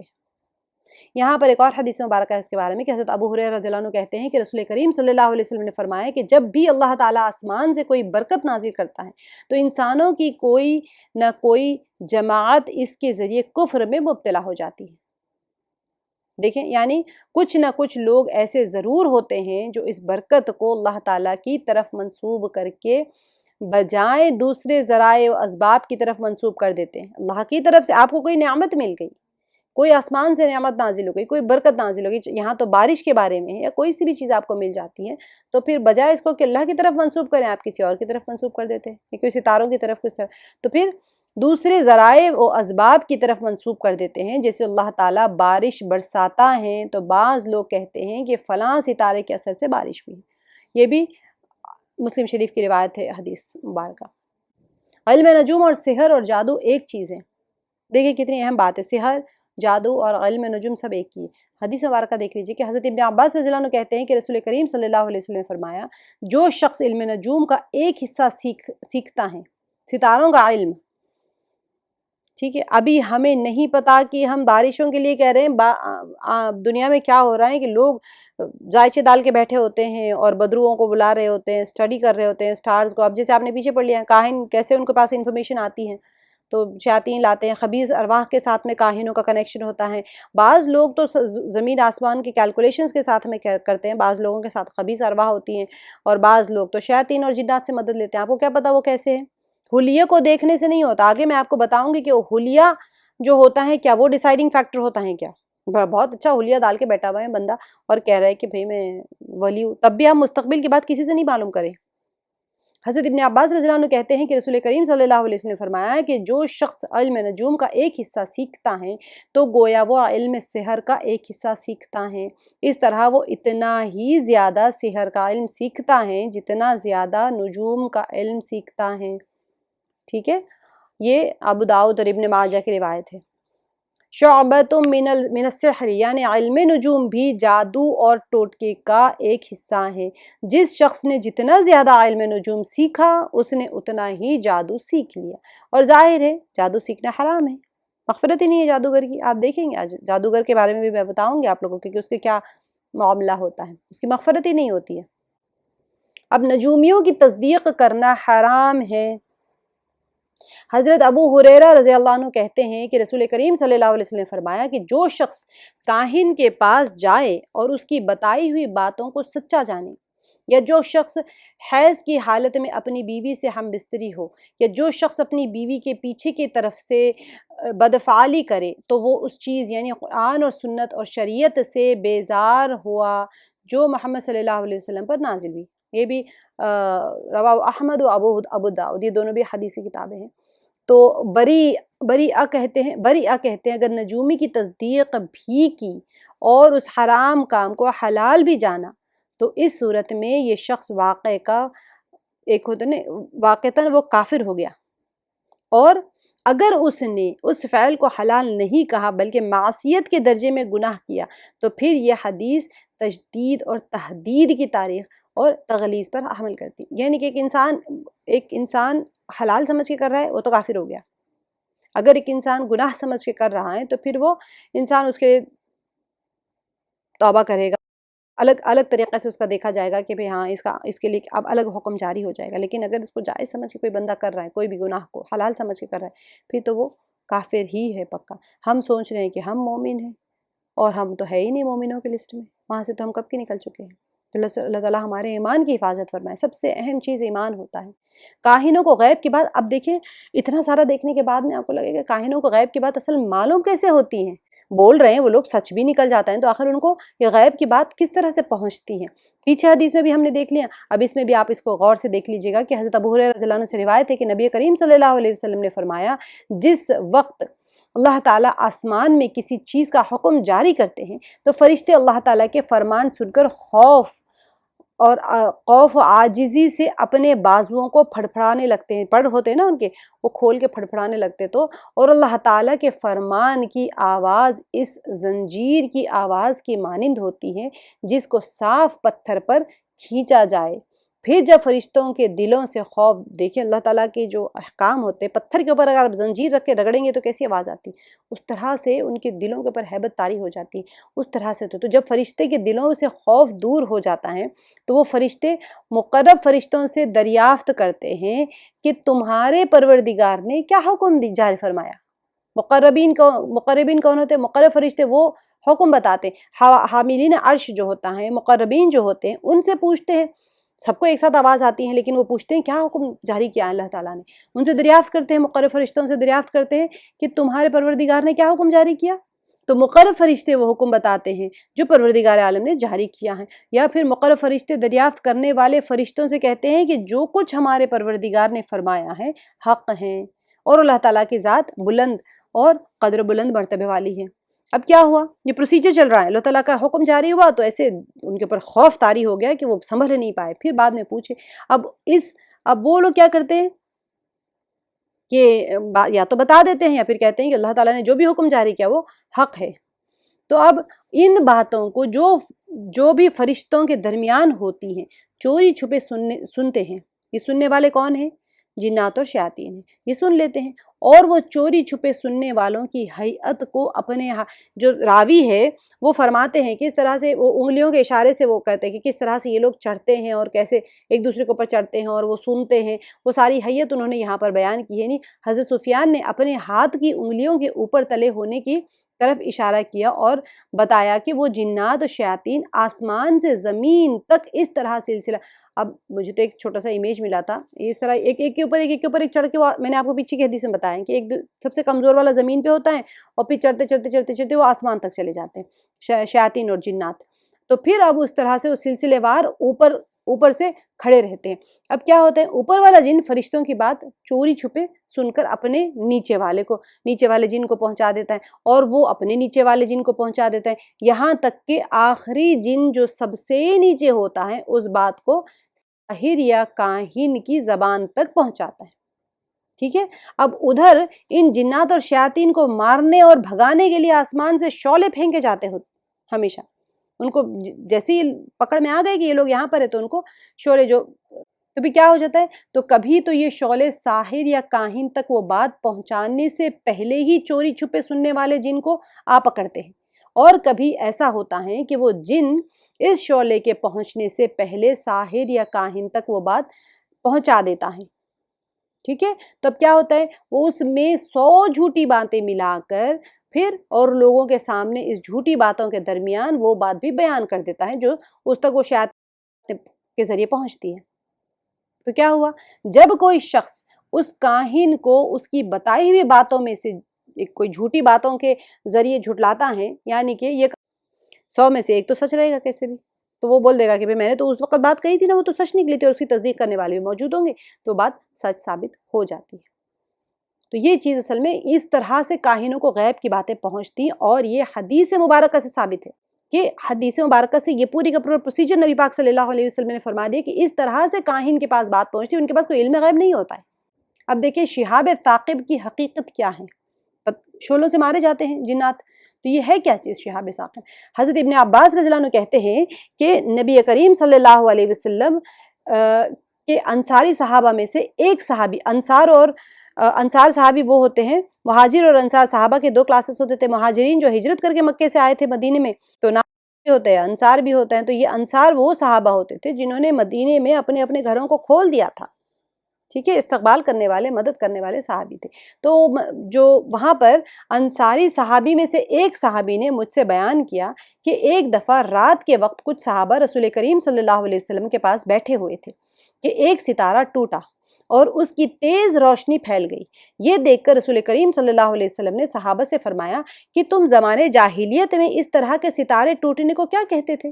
سبحان اللہ، دیکھیں نبی پاک صلی اللہ علیہ وسلم کے صحبت مبارکہ میں کیا کیا سیکھتے رہتے تھے صحابہ۔ انہوں نے آپ صلی اللہ علیہ وسلم پوچھا کہ تم زمانے جاہلیت میں اس کو کیا کہتے تھے، تو صحابہ نے عرض کیا کہ حقیقت حال اللہ اور اس کے رسول صلی اللہ علیہ وسلم ہی بہتر جانتے ہیں، ہم تو یہ کہا کرتے تھے کہ آج کی رات کوئی بڑا آدمی پیدا کیا گیا ہے، اور کبھی یہ کہتے ہیں کہ آج کی رات کوئی بڑا آدمی مر گیا ہے۔ جب ستارے ٹوٹتے تھے تو کہتے تھے کوئی بڑا آدمی پیدا ہوا یا کوئی بڑا آدمی مر گیا۔ تو رسول کریم صلی اللہ علیہ وسلم نے فرمایا کہ ستارہ نہ تو کسی کی موت سے ٹوٹتا ہے اور نہ کسی کے پیدا ہونے سے، بلکہ حقیقت حال یہ ہے کہ ہمارا رب جس کا نام بابرکت ہے، جب کوئی حکم جاری فرماتے ہیں تو عرش الہی کو اٹھانے والے فرشتے تسبیح یعنی سبحان اللہ کا ورد کرنے لگتے ہیں۔ حاملین عرش جب کوئی اللہ سبحانہ وتعالیٰ کوئی حکم جاری فرماتے ہیں تو پھر فرشتے جو حاملین عرش ہیں وہ تسبیح کرنے لگتے ہیں، سبحان اللہ کا ورد کرنے لگتے ہیں، پھر ان کی تسبیح کی آواز سن کر آسمان کے فرشتے تسبیح کرنے لگتے ہیں، جو عرش اٹھانے والے فرشتوں کے قریب ہیں، یہاں تک کہ اس تسبیح کی آواز ایک دوسرے آسمان سے ہوتی، دیکھیں عرش حاملین عرش تسبیح کر رہے ہیں، سبحان اللہ، وہ ان کے قریب والے فرشتے، پھر ان کے قریب والے فرشتے، پھر اس کے قریب والا آسمان، ہوتے ہوتے ہوتے آسمان دنیا تک، 7 آسمانوں میں تسبیح شروع ہو گئی اللہ سبحانہ و تعالیٰ کی. اب وہ آسمان دنیا پر رہنے والے فرشتوں تک پہنچ جاتی ہیں وہ تسبیح. پھر وہ فرشتے جو عرش الہی کے اٹھانے والے فرشتوں سے قریب رہتے ہیں، عرش کے اٹھانے والے فرشتوں سے پوچھتے ہیں کہ تمہارے پروردگار نے کیا فرمایا، جو ہم نے پیچھے والی حدیث مبارکہ میں پڑھی ہے وہی چیز یہاں پر بھی. تو وہ فرشتے ان کو وہ بات بتاتے ہیں جو پروردگار عالم، پروردگار نے فرمائی ہے. پھر اس بات کو ان سے دوسرے فرشتے دریافت کرتے ہیں. یہی سائیکل، ایک دوسرے سے پوچھتے پھر وہ کیا ہو گیا، ان سے فرشتے یہاں تک کہ یہ سلسلہ آسمان دنیا پر رہنے والے فرشتوں تک پہنچ جاتا ہے. اب کیا ہوا یہاں پر آنے کے بعد میں، پھر اس سنی ہوئی بات کو جنات اچک لیتے ہیں، یعنی وہ کان لگائے ایسی باتوں کے منتظر رہتے ہیں. اور جب وہ چوری چھپے کوئی بات سن لیتے ہیں تو پھر کیا ہو جاتا ہے، اس کو وہاں سے لے کر اڑتے ہیں اور اپنے دوستوں یعنی کاہنوں تک پہنچا دیتے ہیں. ان کا مقصد کیا ہے شیاطین جنات کا، کہ گمراہی پھیلا دے، لوگ حق سے ہٹ جائیں، اللہ پر سے ان کا ایمان ہٹ جائے اور یہ بے تکی باتوں کے اوپر پڑ جائیں. ان کا مقصد یہ ہوتا ہے. آپ کو نیوز پہنچانا مقصد نہیں ہے ان کا. ہم تک جنات اور شیاطین کو یہ خبریں لا کے آسمان کی خبریں دینا ان کا مقصد ہے ہی نہیں. وہ تو گمراہ کرنا چاہتے ہیں. تو ہم اصل جڑ کو پکڑیں کہ ہمیں اگر کہیں سے غیب کی باتیں پتہ چل رہی ہے تو وہ مقصد کیا ہے شیطان کا، جنات کا پیچھے، کہ آپ کو گمراہ کرنا چاہے. اور آپ گمراہ ہو رہے تو مطلب آپ خود اپنے آپ کو نوالا بنا رہے ہیں ان کا. تو اب یہ کیا ہو جاتا ہے، کاہنوں تک پہنچا دیتے ہیں. اب ان جنات کو مارنے کے لیے ستارے پھینکے جاتے ہیں. لہٰذا ابھی خبریں لے کے بھاگ رہے ہیں تو ان کو مارنے کے لیے ستارے پھینکے جاتے ہیں. لہٰذا ان ستاروں کے پھینکے جانے کا سبب یہ ہے، نہ کہ وہ جس کا تم اعتقاد رکھتے ہو. یہ نبی پاک صلی اللہ علیہ وسلم صحابہ کو سمجھا رہے ہیں. یہ کوئی کہانیاں نہیں ہیں جو میں آپ کو بتا رہی ہوں، حدیث مبارکہ ہے کہ آپ صلی اللہ علیہ وسلم صحابہ کو سمجھا رہے ہیں کہ اس طرح سے پروسیجر ہوتا ہے پورا. اور جو فرشتے، جو تم سمجھتے ہو کہ کوئی بڑا آدمی پیدا ہو گیا یا کوئی بڑا آدمی مر جانے کی وجہ سے یہ شہاب الثاقب ہے، یہ ٹوٹتے ہوئے ستارے نظر آ رہے ہیں، تو یہ ایسا نہیں ہے. یہ اصل میں فرشتوں، شیاطین اور جنات کو پھینکا جاتا ہے. یہ تمہارا اعتقاد غلط ہے، یعنی کسی کی موت یا پیدائش وغیرہ نہیں. اس طرح سے کاہن اگر اس بات کو جو آسمان سے سنی گئی ہے اور جنات کے ذریعے اس تک پہنچی ہے، جو کہ تو بیان کرے تو وہ یقیناً سچ ثابت ہوگی. لیکن وہ کاہن ایسا نہیں کرتے. جو کہ تو سنا دے تو پھر ٹھیک ہے، وہ تو سچ ثابت ہو جائے گی. لیکن کیا کرتا ہے وہ، اس میں جھوٹی باتیں شامل کر دیتے اور ایک بات کی بہت سی باتیں بنا لیتے. یہ بھی مسلم شریف کی حدیث مبارک ہے. کیونکہ اس کو اپنا دکھانا ہوتا ہے نا، بڑا پن، تو وہ بہت ساری باتیں اس میں ملا کے کہانیاں بنا دیتا ہے. اسی لیے منع فرمایا گیا ہے. اب دیکھیں ستارے کس مقصد کے لیے پیدا کیے گئے ہیں، یہ بھی امپورٹنٹ. کیا ستارے صرف شیاطین اور جنات کو مارنے کے لیے پیدا کیے گئے ہیں؟ ایک کوئی اور مقصد بھی ہے ان کے پیدا کرنے کا. ٹھیک ہے، حدیث مبارکہ دیکھ لیجئے. حضرت قتادہ رضی اللہ عنہ کہتے ہیں کہ اللہ تعالیٰ نے ستاروں کو 3 باتوں کے لیے پیدا کیا ہے. ایک تو یہ کہ ان کو آسمانوں کی زینت بنایا ہے. یہ نہیں ہے کہ ستاروں سے ایسٹرالوجی، نیومرولوجی، ذائچہ ڈال رہے ہیں، رمل، علم ابجد، علم جفر، یہ ساری چیزوں کے لیے تھوڑی بنایا اللہ تعالیٰ نے، یا پھر شیاطین کو صرف مارنے کے لیے نہیں بنایا. اللہ سبحانہ و تعالیٰ نے ستارے کیوں بنائے ہیں، تو اس کے لیے حدیث مبارکہ ہیں کہ سب سے پہلے تو یہ ہے کہ آسمان زمین کو اللہ تعالیٰ نے آسمانوں کی زینت بنایا ہے، زینت یعنی ڈیکوریٹ کرنے کے لیے. اور دوسرا یہ ہے کہ شیاطین اور جنات کو مارنے کے لیے. اور تیسرے علامات کے لیے، لوگ ان کے ذریعے جنگل اور سمندر میں اپنا راستہ پا سکیں. آپ کو پتہ ہے یہ اسٹیشنڈ سٹارز کو دیکھ کے وہ لوگ راستہ پتہ کرتے ہیں، اس طرف جانا ہے. ریگستان میں تو ہر طرح کہاں روڈز تو نہیں تھے، ڈائریکشنز بھی نہیں تھے، نہ وہاں پر کوئی وہ تھا آپ کا میپ نہیں تھا، گوگل میپ دیکھ کے چلے گئے، ایسا نہیں تھا نا. تو پھر وہ لوگ ستاروں کو اپنا رہنما بناتے تھے اپنا راستہ پانے کے لیے. جس شخص نے ان ستاروں میں ان 3 باتوں کے سوا اور کوئی غرض بیان کی تو اس نے خطا کی، اپنا حصہ ضائع کیا، اور پھر اس چیز میں تکلف کیا جس کو وہ نہیں جانتا. یعنی دیکھیں، آسمان کی چیزوں کے بارے میں جو حقوق ہیں ان کا علم قرآن اور سنت کے علاوہ اور کسی ذرائع سے حاصل ہونا ممکن ہی نہیں ہے. آپ کہیں پر حدیث اور قرآن میں آپ کو نہ نیومرولوجی ملتا ہے، نہ ایسٹرالوجی ملتا ہے، نہ علم رمل ملتا ہے، نہ علم جفر، کچھ بھی نہیں ملتا. اللہ تعالیٰ نے 3 مقاصد کے لیے، 3 مطالب کے لیے ستاروں کو پیدا کیا. اب اس کے علاوہ اگر کسی نے کچھ پتہ کیا تو اس نے خطا کی.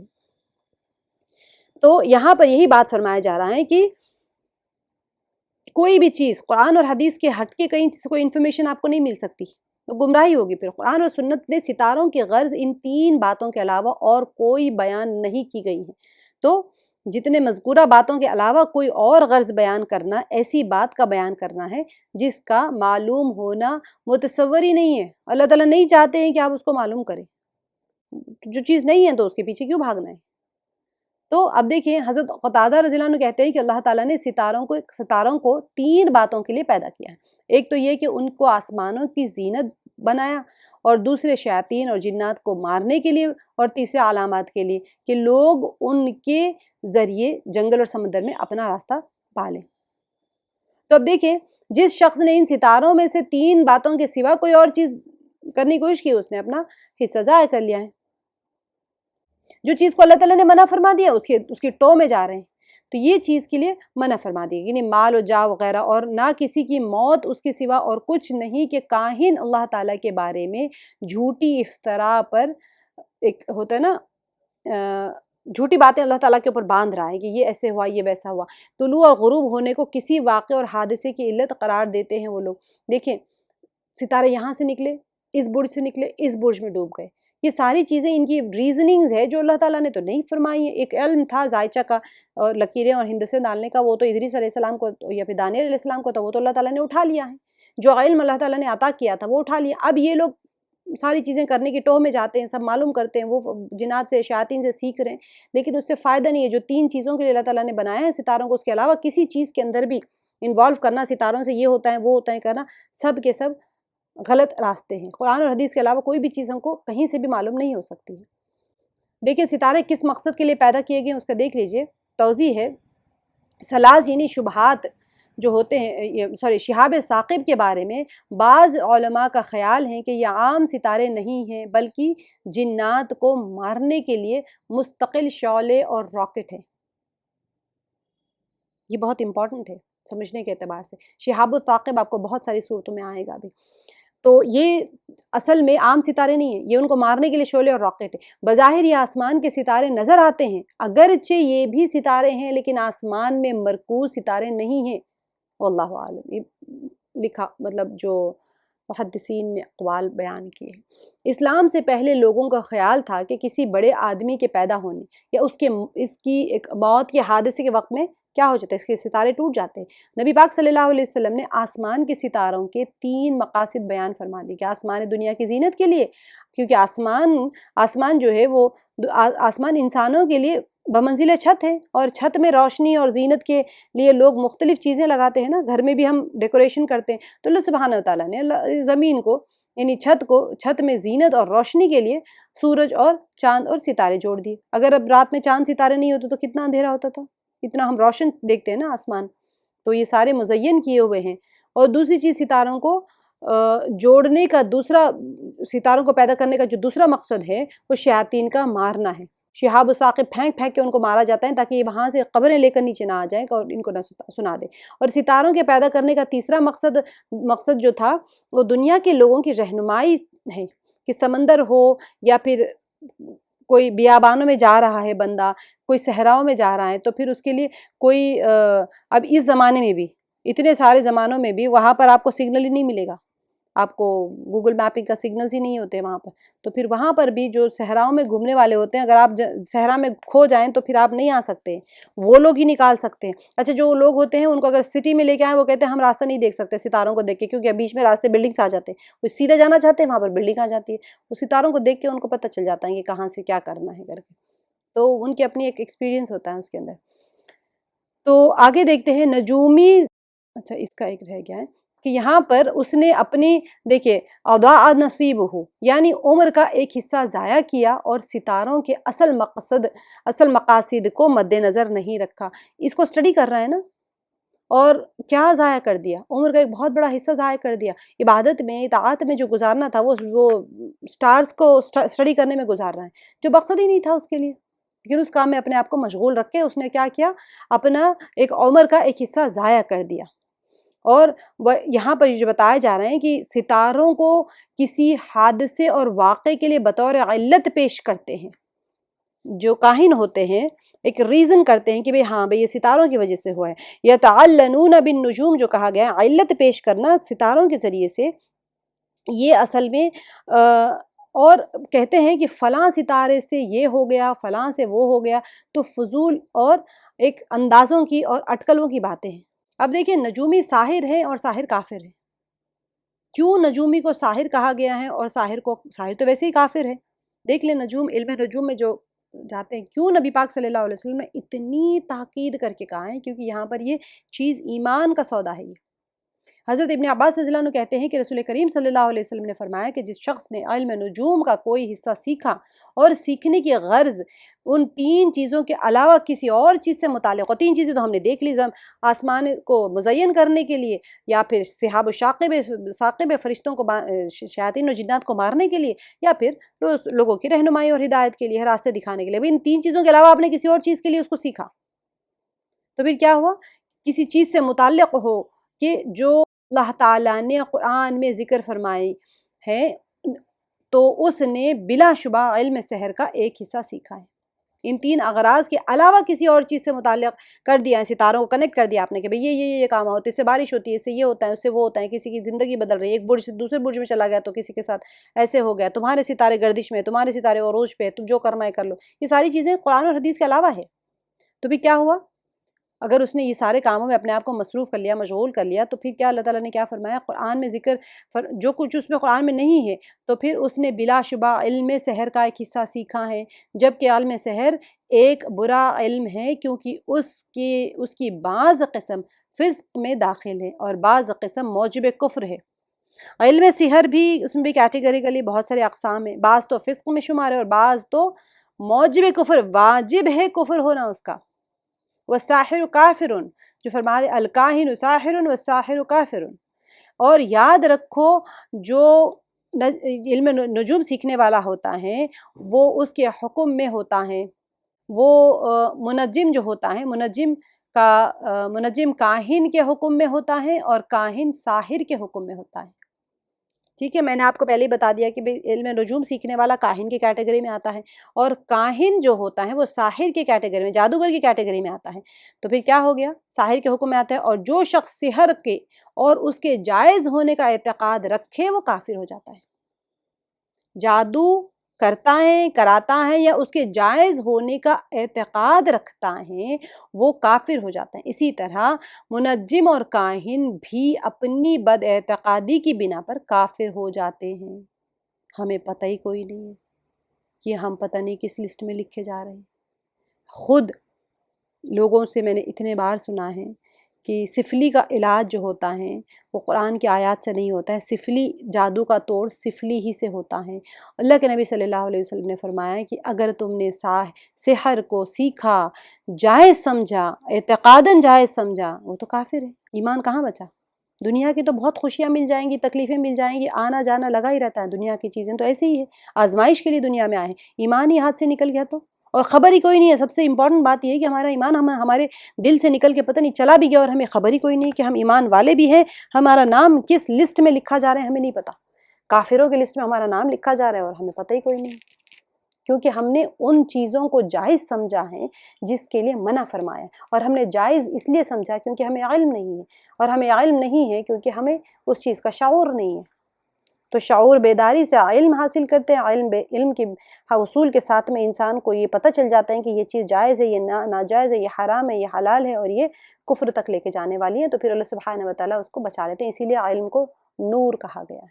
جہاں نور آ جاتا ہے وہاں سے اندھیرے خود بخود ختم ہو جاتے ہیں. دیکھیں یہاں پر المنجم کاہن، نجومی کو اس لیے کاہن قرار دیا گیا ہے. کیوں نجومی کو کاہن قرار دیا گیا ہے؟ کہ دونوں ایک ہی جنس کے لوگ ہیں، ایک میدان ہے، ایک ہی کام ہے. کیونکہ نجومی بھی غیب کی باتوں میں کاہن کی طرح الٹی سیدھی باتیں بتاتا ہے یا بناتا ہے پھر بتاتا ہے. نجومی ہوتا ہے کاہن کی طرح، یہ بھی دونوں ایک ہی کام کرتے ہیں کیونکہ الٹی سیدھے باتیں ستاروں کو غلط طریقوں پہ استعمال کرتے. الکاہن والکاہن ساحر، کاہن کو اس لیے ساحر کہا گیا ہے کہ جو نقصان انسانوں کو جادوگر پہنچاتا ہے وہی نقصان کاہن بھی پہنچاتا ہے. لہٰذا ضرر اور نقصان میں دونوں یکساں ہیں. نقصان پہنچا رہے ہیں انسانیت کو، تو کاہن ساحر ہیں، والساحر کافر یعنی کہ جادوگر کافر ہے، کیونکہ سحر اس وقت تک آپ کو سمجھ نہیں آئے گا کہ سحر ہے کیا چیز، اور کرامت کیا ہے، اور معجزات کیا ہے، اور معونات کیا ہے، استدراج کیا ہے، یہ آپ کو سمجھ نہیں آئے گا۔ تو خارق عادت اور ما فوق العادت چیزیں ساتھ ہیں، ٹھیک ہے؟ کیسے؟ کون سی خارق عادت اشیاء سے پہلی چیز، اگر نبی کے ہاتھ نبوت سے پہلے خارق عادت چیز، یعنی کوئی some thing against the nature, کوئی چیز نہیں ہوتی، عادت کے خلاف کوئی چیز ہو رہی ظاہر ہو جائے، گویا یہ چیز اس نبی کی آمد کا اعلان ہے۔ نبوت نہیں ملی ابھی، لیکن خلاف عادت کوئی چیز ہو گئی ہے، تو پھر کیا مطلب ہوا؟ وہ جادوگر ساحر کاہن نہیں ہوا، وہ اس وجہ سے ہے کہ نبی کی نبوت کی آمد کا اعلان ہے۔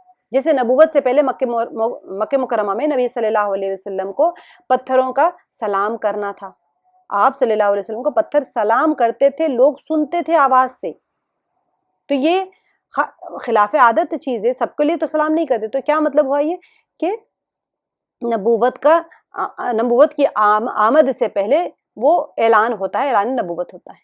معجزہ کیا ہوتا ہے؟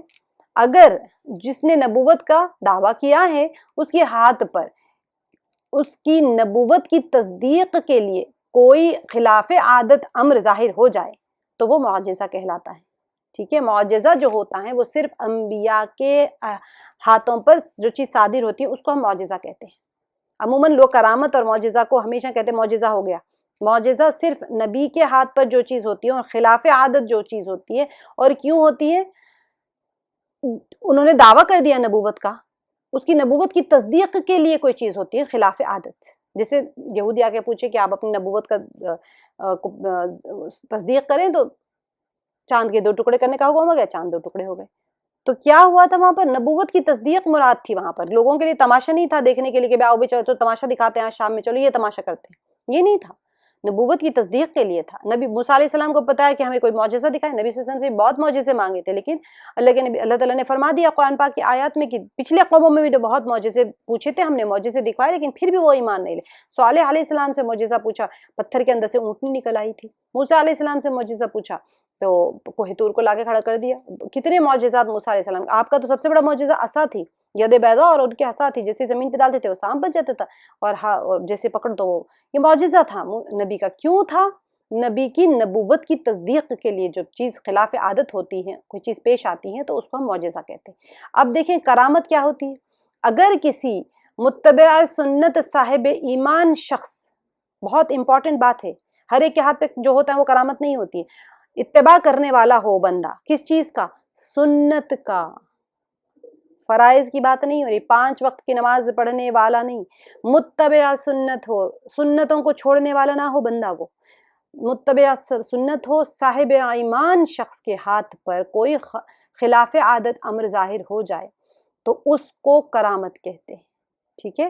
پیغمبر کو اپنے معجزہ کا علم بھی ہو جاتا ہے اور اس کے ظہور کا قصد بھی ہوتا ہے، لیکن ولی کی کرامت میں یہ شرط نہیں ہوتی۔ ولی کو نہیں پتا ہوتا کہ میرے ہاتھ پہ کرامت صادر ہو جائے گی، وہ اللہ کی مرضی ہے، کبھی ہو جاتی ہے کبھی نہیں ہوتی ہے۔ لیکن جو پیغمبر ہوتے ہیں ان کو اپنے معجزہ کا علم بھی ہو جاتا ہے اور اس کے ظہور کا قصد بھی ہوتا ہے، ان کو جب وہ ظاہر کرنا چاہتے ہیں وہ قصد اس کو ظاہر کر سکتے ہیں۔ اب دیکھیں یہ معجزہ اور کرامت کا فرق ہو گیا۔ معونات کیا ہوتے ہیں؟ یہ وہ خلاف عادت امور ہوتے ہیں جو کسی متبع سنت شخص کی مدد کے لیے ظاہر ہو جائے، ٹھیک ہے؟ جیسے حالت مخمصہ میں غیب سے کھانا پینا مل جائے، کوئی بھی انسان ہو، لیکن شرط کیا ہے اس کے لیے؟ معونت، اعانت کہتے ہیں مدد، ٹھیک ہے؟ معونت معونات یعنی کہ وہ عادات، وہ خارق عادات امور جو کسی متبع سنت شخص، وہ بھی ایمان والا ہونا چاہیے، اس کی مدد کے لیے ظاہر ہو جائے۔ کوئی انسان ہے، اب کچھ اس کے کھانے کے لیے نہیں تو غیب سے کھانا اس کو مل گیا، جیسے ابراہیم بن ادم رحمۃ اللہ علیہ، بہت سارے اولیاء اللہ ہوتے تھے، ان کے لیے اللہ سبحانہ وتعالیٰ ان کی مدد کے لیے کوئی چیز کو مہیا فرما دیتے تھے، تو وہ ان کے لیے معونات ہوتی تھی۔ اب اس کے امپورٹنٹ چیز استدراج کو سمجھے، یہ ایسی خلاف عادت امور ہیں جو کسی کافر اور دشمن خدا کے ہاتھ پر اس کے مقصود کے موافق ظاہر ہو جائے، وہ جو چاہتا تھا اس کے مطابق. لیکن کون ہے وہ بندہ؟ کافر اور دشمن خدا ہے. اب ہم سوچتے بھئی اس کے ہاتھ پہ کیسی چیز ہو گئی کچھ، یہ تو نہ نبی ہے نہ ولی ہے نہ کوئی بھی ایسا بندہ نہیں ہے، متبع سنت بھی نہیں ہے، تو اس کے ہاتھ پہ کیسے ہو گئی؟ تو وہ کوئی کرامت نہیں ہوتی، وہ استدراج ہوتا ہے. اور جیسے دجال کے ہاتھ پر ظاہر ہوں گے. دجال کوئی ولی تھوڑی ہے، کوئی نبی تھوڑی ہے، اس کے ہاتھ پہ لیکن ہو جائے گا، یہ اللہ کی مرضی ہے، استدراج. تو دیکھنا کیا ہے کہ وہ کرامت ہے، معونات ہے، یا پھر معجزہ تو چلے اب نبی نہیں ہوگا. کرامت، معونات اور استدراج میں فرق کیا ہے؟ فرق اس کی شرط ہے کہ وہ انسان صاحب ایمان ہو، متبع سنت ہو. صاحب ایمان تو آپ کو مل جائیں گے، متبع سنت نہیں ملیں گے آپ کو. اتباع کرنے والا ہوتا ہے، سنتیں توڑنے والا کبھی ولی نہیں. ایک کوئی انسان اگر ولایت کا دعویٰ کرتا ہے اور وہ سنتوں کے اوپر عمل نہیں کرتا تو وہ ولی ہو ہی نہیں سکتا. ایک سنت کو بھی توڑنے والا ہوگا تو ولایت کے درجے کو پہنچ ہی نہیں سکتا. تو سمجھنے کے لیے یہ چیز غور کرنا ہوتا ہے. آگے ہے احانت. یہ ایسے خارق عادت امور ہیں جو کسی کافر اور دشمن خدا کے ہاتھ پر اس کے مقصود کے خلاف ظاہر ہو. پہلے کیا تھا؟ پہلے والے میں کیا تھا؟ اس کا مقصود کے موافق ہو، جو چاہتا تھا وہ چیز ہو گئی. اب یہ جو چیز ہوتی ہے احانت جو ہوتی ہے اس کے مقصود کے خلاف ظاہر ہو جائیں تاکہ وہ ذلیل و خوار ہو جائے. جیسے کہ مسیلمہ کذاب ہے، ٹھیک ہے، اس نے ایک بینا انسان کے شخص کے اوپر آنکھ پہ ہاتھ پھیرا تو وہ اس کا دوسری آنکھ بھی ضائع ہو گئی. ایک آنکھ تھی، ایک آنکھ نہیں تھی. وہ آیا کرامت دکھانا چاہ رہا تھا، آنکھ پھیرتے وہ کیا ہو گیا؟ اس کی دوسری آنکھ بھی ضائع ہو گئی. یا باغ میں درختوں کی جڑوں میں کلی کر کے پانی ڈال دیا تو سارے درخت سوکھ گئے. ایک بچے کے سر پر ہاتھ پھیر دیا تو اس کی حافظہ ختم ہو گیا. یہ ہے احانت. اللہ سبحانہ و تعالیٰ اس کے کذب کی وجہ سے اس کو ذلیل کرنے کے لیے، اللہ تعالیٰ مطلب اس کی تذلیل کے لیے وہ چیز ہوتی ہے، ذلیل و خوار ہو جائے. کیونکہ مسیلمہ کذاب نے نبوت کا دعویٰ کر دیا تھا، تو اللہ سبحانہ و تعالیٰ نے اس کو ذلیل اور خوار کرنے کے لیے اس طرح سے کوئی چیز اگر ہو جائے، لیکن کیا ہے وہ اس کا مقصود کے خلاف ظاہر ہوتی ہے. اس کا منشا اور مقصود نہیں ہوتا کہ یہ چیز اس طرح سے ہو. وہ چاہتا ہے کہ وہ بینائی مل جائے اس کو، لیکن بینائی چلی گئی، اپوزٹ ہو گیا اس کے. ٹھیک ہے. اب دیکھیں سحر کیا ہوتا ہے. خارق عادت میں 7ویں چیز جادو ہے. یہ ایسی خارق عادت یعنی خلاف عادت امور ہیں جو کسی انسان کے ہاتھ پر منتر، جنتر اور جادو کے ذریعے ظاہر ہو جاتے ہیں. منتر الگ چیز ہے، جنتر الگ چیز ہے، ٹوٹکا الگ چیز ہے، ٹونا الگ چیز ہے. ساری الگ الگ ہوتی ہیں چیزیں. ساروں کے ٹرمینالوجیز، ڈیفینیشنز، ایکسپلینیشن سب الگ ہوتی ہے، لیکن ہم اس میں جا نہیں رہے ہیں. صرف سب کو ملا کے ساحر ہی کہیں گے. تو یہ کیا ہو جائے گا؟ خلاف عادت ہوتی ہے. لیکن کیا ہے یہ؟ ایسے خلاف عادت امور ہیں جو کسی انسان کے ہاتھ پر، آپ کے ہاتھ پر پیش آ جائے، لیکن آپ نے کیا کیا ہے؟ منتر پڑھا ہے، کوئی جنتر پڑھا ہے، کوئی جادو کے ذریعے سے ظاہر ہو جاتا ہے. جادو کے ان کے جو طلسماتی کلمات ہوتے ہیں وہ پڑھتے چلے جاتے ہیں، وہ چیز شیطان ان کے تابع ہوتے ہیں تو وہ ان کے پاس وہ کام کر دیتے ہیں. اب دیکھیں معتزلہ کے نزدیک جادو ایک وہم ہے، اس کی کوئی حیثیت وہ مانتے ہی نہیں ہے. معتزلہ ایک فرقہ ہے، وہ مانتے نہیں، وہ کہتے ہیں یہ ایک وہم ہے. لیکن جمہور یعنی جو باقی جو جمہور کہتے ہیں، بڑے کلاس آف علماء کو، ہر فرقے کے ہوتے ہیں، اس کو ہم جمہور کہہ دیتے ہیں. تو جمہور کے نزدیک سحر اور جادو کی ایک حقیقت ہے، اور اس کی یہ تعریف ہے کہ اخراج باطل فی صورت الحق، باطل کو حق کی صورت میں پیش کرنا. اخراج باطل فی صورت الحق یعنی باطل ہے، غلط چیز ہے، اس کو حق کی صورت میں آپ نے پیش کر دیا تو وہ جادو ہے. اب آپ سامنے کسی کے ہپنوٹزم میں بھی آپ دیکھتے ہیں مرچی کھا رہے ہوتے ہیں وہ لوگ اور کہتے ہیں جلیبی کھا رہے ہیں، ان کا منہ نہیں چلتا ہے. ہپنوٹزم تو آپ کو سمجھ آتا ہے کیونکہ بظاہر وہ چیز کر رہے ہیں، لیکن جادو ایسی چیز ہوتی ہے باطل کو حق کی صورت میں آپ نے پیش کر دیا تو وہ جادو ہو جاتی ہے. دیکھیں اب خلاف عادت اور ما فوق العادت چیزیں جو ہے اس کے اندر دیکھ لیجئے کہ امام مالک اس کا حکم کیا ہے. امام مالک رحمۃ اللہ علیہ اور امام احمد بن حنبل کے نزدیک ساحر کافر ہیں، لہٰذا واجب القتل ہے. یہ دونوں بھی ائمہ اربعہ سے دو ہیں، امام مالک رحمۃ اللہ علیہ اور امام احمد بن حنبل. ان دونوں کے نزدیک ساحر کافر ہے، لہٰذا واجب القتل ہے. پتہ چل گیا کہ وہ ساحر ہے تو اس کو واجب القتل، قتل کر دینے کا حکم ہے. احناف کے نزدیک کیا ہے؟ فرماتے ہیں کہ اگر جادو کے عمل میں ضروریات، اب دیکھیے بہت اہم چیز ہے، اس کو سمجھیں کہ ضروریات دین کا انکار ہے، ٹھیک ہے، تو یہ کفر ہے. اس نے انکار کر دیا دین کی ضروریات یعنی کہ جو دین کے احکامات ہیں اس کا انکار کر دیا تو پھر وہ کفر ہے. اور اگر جادو کے عمل میں صرف شرکیہ کلمات ہیں تو یہ شرک ہے. انکار کر دیا کافر ہو گیا. شرکیہ کلمات ہے تو وہ شرک ہے. اور اگر اس میں ایسے کلمات ہوں جو اعمال حسنہ کے منافی ہیں تو یہ معصیت اور گناہ کبیرہ. ٹھیک ہے، جیسے کہ اعمال حسنہ کوئی نیک عمل کے خلاف کر رہا ہے، اس کی نفی کر رہا ہے، اس کے اندر انکار آ رہا ہے، کوئی ایسے گندے کام کر رہا ہے وہ بندہ، اس کے اندر ویسے اعمال ہو تو وہ معصیت اور گناہ کبیرہ ہیں. اور اگر اس میں ایسے کلمات ہیں جو صحیح ہیں اور صحیح مقصد کے لیے اس کا استعمال کیا جائے تو یہ مباح اور جائز ہیں، جیسے کہ زوجین کے درمیان میں اصلاح مقصود ہو.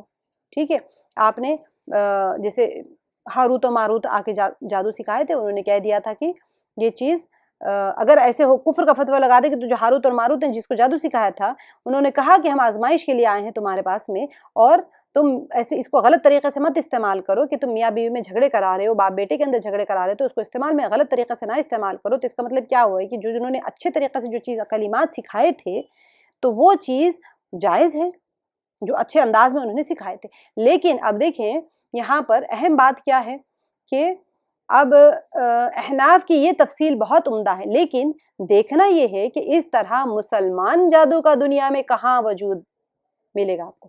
کہیں وجود ہے اس کا؟ یہ بھی مسلمان جادو ہے، یہ اسلامک میجک یا اسلامک سورسرر کہتے ہیں نا جادوگر کو، تو یہ چیز تو ہے نہیں.